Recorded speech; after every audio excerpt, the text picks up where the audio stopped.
ঠেকাতে পারবেন না, তো ঠেকাতে পারার কোনো উপায় নেই। নির্বাচন ঘিরে আমরা রাজনৈতিক দলগুলোর ভিন্ন ভিন্ন অবস্থান দেখছি। জাতীয় ঐক্যমত্য কমিশনের সঙ্গে বৈঠক শেষে আজ জামায়াত ইসলামী বলেছে তারা প্রকৃত নির্বাচন চাইছে, কারণ গত 3টি নির্বাচন আদতে কোনো নির্বাচনই ছিল না। বিএনপি বলছে যে নির্বাচনের সময়সীমা নিয়ে এক ধরনের পেন্ডুলামের মতো জনগণকে দোল খাওয়াচ্ছে সরকার। অন্যদিকে আবার প্রধান উপদেষ্টার প্রেস সচিব যেমনটি জানালো যে নির্বাচন যথাসময়ে হবে, এ নিয়ে সন্দেহের কোনো অবকাশ নেই। কিন্তু রাজনীতিতে আমরা নির্বাচন ঘিরেই তো ধোঁয়াশা, সন্দেহ, ষড়যন্ত্র এই অভিযোগগুলো শুনছি।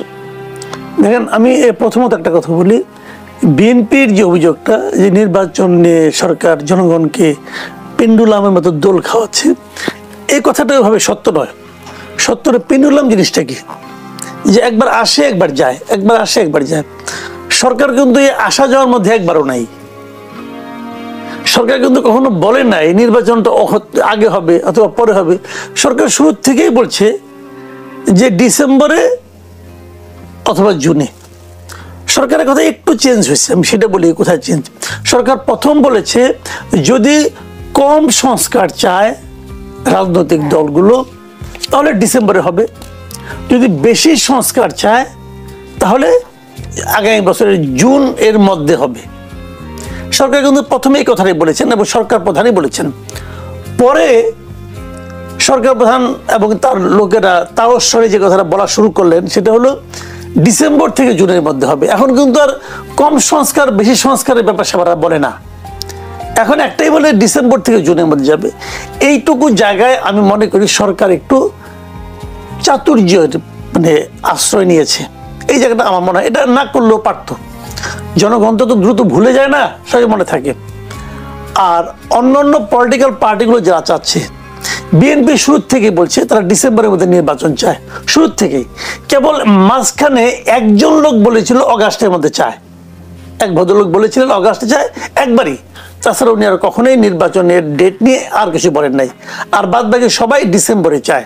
সম্প্রতি কিন্তু বিএনপি স্থায়ী কমিটির সদস্য আমির খসরু মাহমুদ চৌধুরীও বলেছে যে যদি জুলাই চার্টার হয়ে যায়, সবাই সই করে ফেলে, তাহলে ডিসেম্বর পর্যন্ত অপেক্ষা করার দরকার নেই, তার আগে নির্বাচন আয়োজন সম্ভব।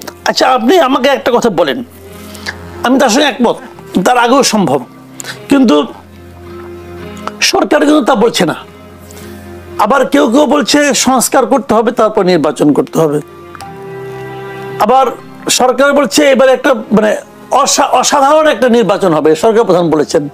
এরকম নির্বাচন দেশে আর কখনো হয় নাই, উনি এটাও বলেছেন।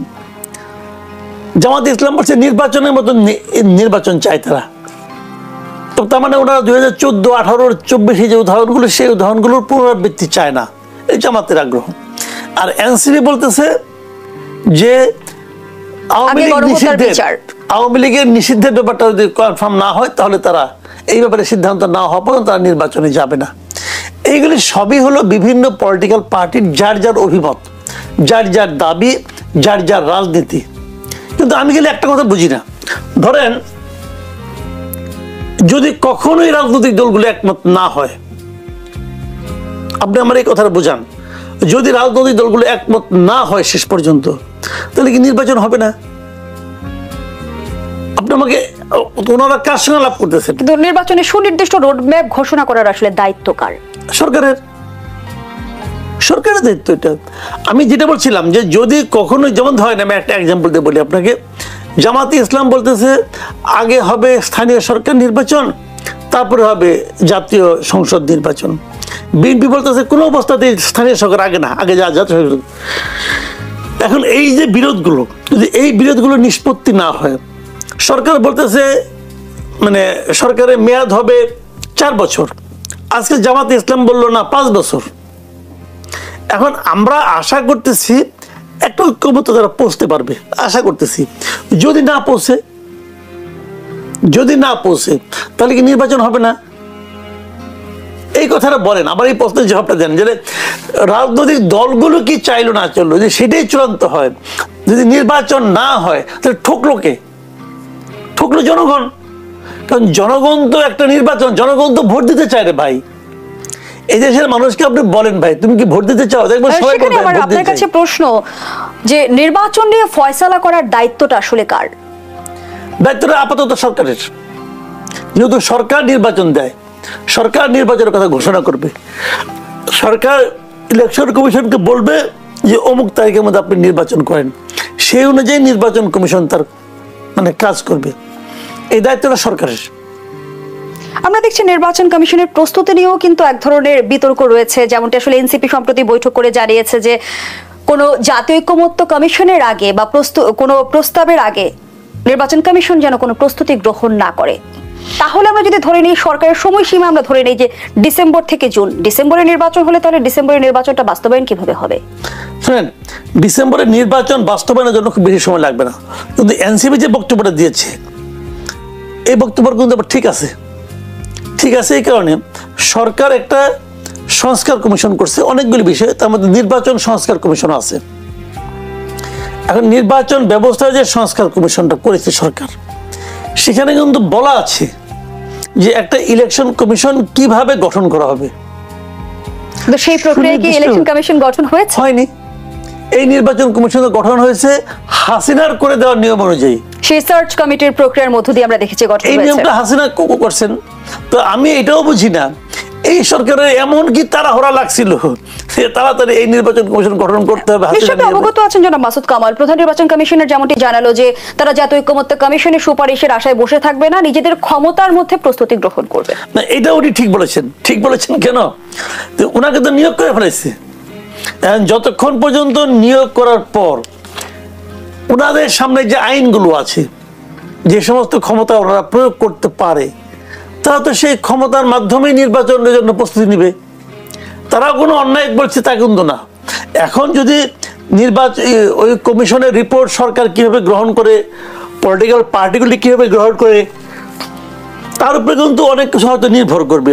হয়তো তখন বলা হবে যে এই নির্বাচন কমিশন গঠনটাই ঠিক হয় নাই, তাহলে তখন আবার নতুন করে গঠন করা হবে। সেটা কি হবে আমি জানি না, কিন্তু এটাও সরকারের ভুল।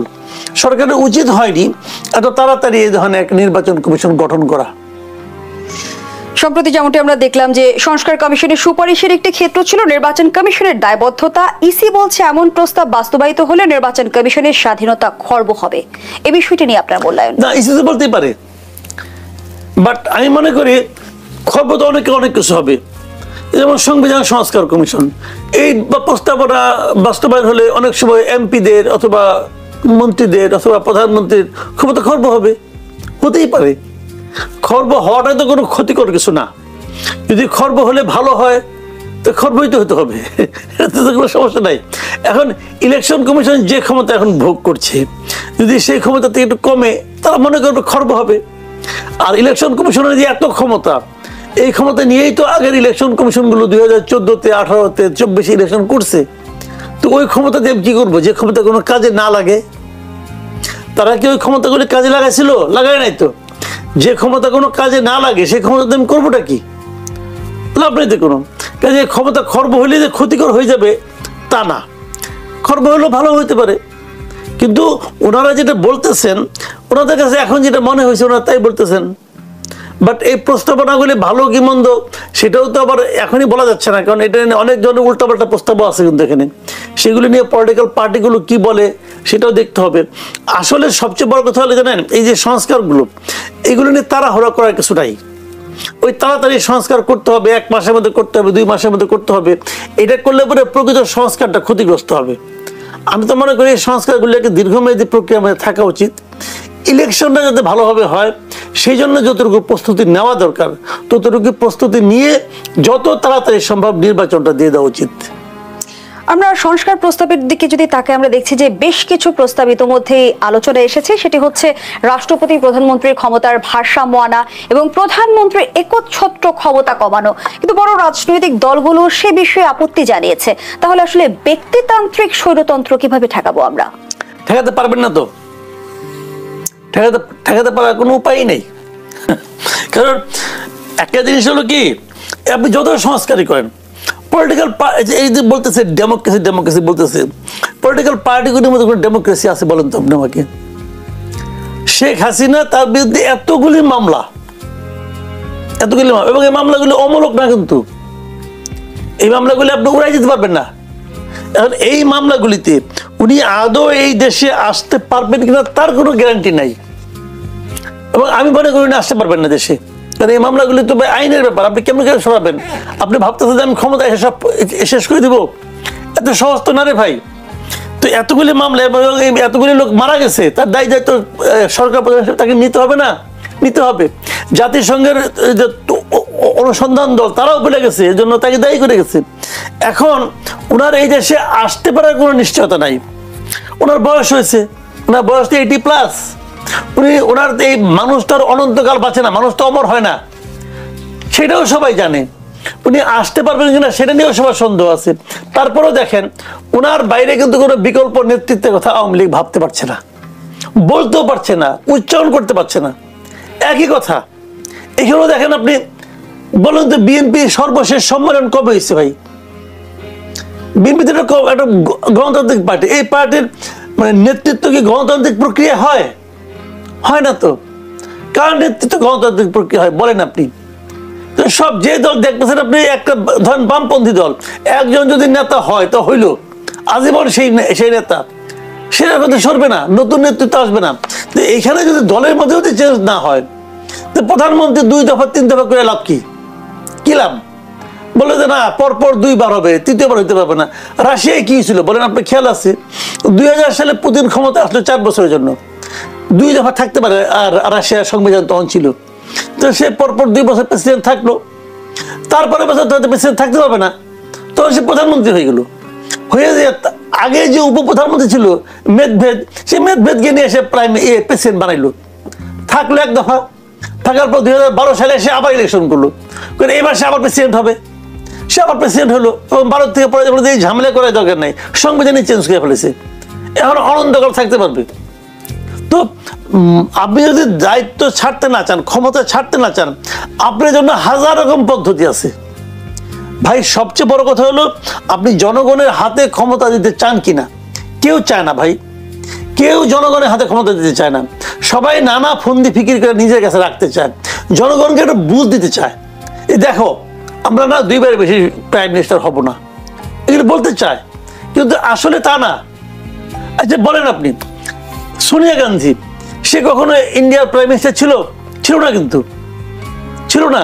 কিন্তু 2014 পর্যন্ত মানে যে ভার্চুয়ালি 2000 থেকে আপনার কি বলে 6 থেকে 14 পর্যন্ত ভার্চুয়ালি সেই তো ছিল প্রধানমন্ত্রী। মনমোহন সিং ছিল প্রধানমন্ত্রী, কিন্তু মনমোহন সিং কি ওনার কথা ছাড়া কিছু করতে পারতো? পারতো না তো।